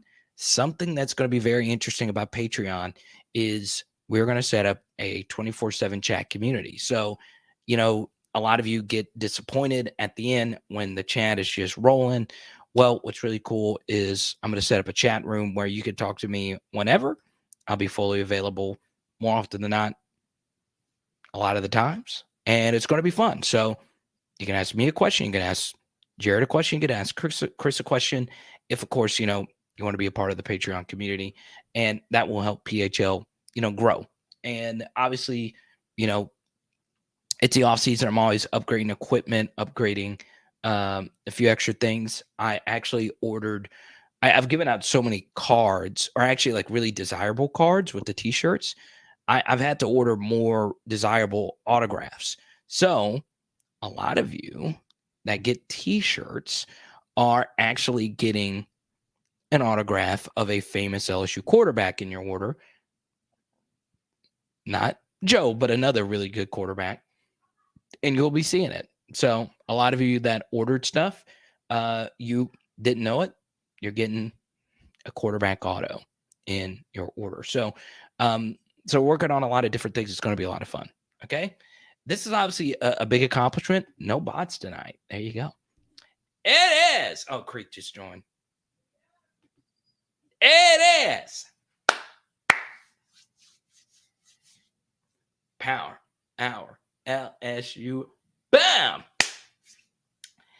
And tonight, well, Haley already said dinner. And if you were watching earlier, you would know. Let's go. Let's go.